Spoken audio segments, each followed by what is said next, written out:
بر اساس تغییرات و اضافه‌ها به قانون کنستیتوسیونی درباره حکومت جمهوری تاجیکستان منبعد اعضای حکومت که سوگند را ویران میکنند مورد مجازات انتظامی قرار خواهند گرفت. همچنین طبق تغییرات دیگر اعضای حکومت تاجیکستان وظیفه‌دار هستند که همه ساله اعلامیه دارایی و اموال خود و اهل خانواده‌شان را به حکومت پیشنهاد کنند.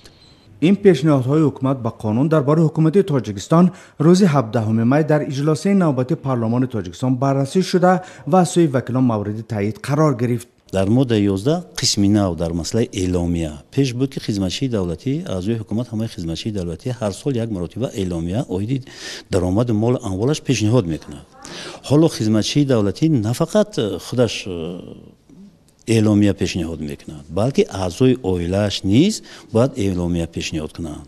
اعلامیه پیشنهاد کنند درباره درآمدی در دوام سال گرفته عائله آن نفرانی که همراه زندگی میکنند، فرزندش همراه زندگی کند، در قید باشد اعلامیه پیشنهاد میکند اگر یک اونجا کار کند و اعضای عائله‌اش و دیگر نفرانی که در یک جز زیست زندگی میکنند و مناسبت‌های یک جای جمعیتی دارند. پارلمان تاجیکستان اواخر ماه ایول سال گذشته شیوه شروع به کار کردنی برای همه 17 وزیر و رئیسان کمیته دولتی را تغییر داد و آنها موظف شدند که به نام سرور دولت سوگند یاد کنند. حکومت تاجیکستان از رئیس حکومت، سروزیر، 3 معاون سروزیر و 17 وزیر و رئیس کمیته های دولتی عبارت می باشد.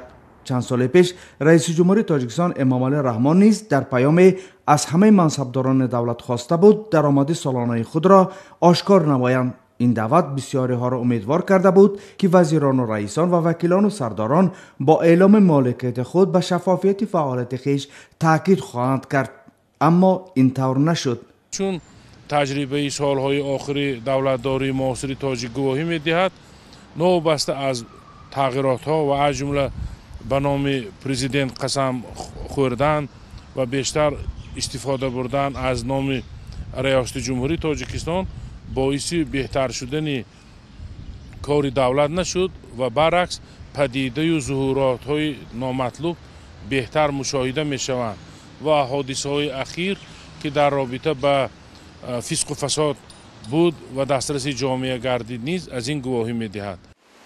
این در حالی است که کشورهای عضو اتحاد دولت‌های مستقل با شمول روسیه، اوکراین و حتی همسایه کشور تاجیکستان، قرقیزستان همه ساله اعلامیه دارایی و مال و ملک منصبداران در ماه اپریل نشر می شود.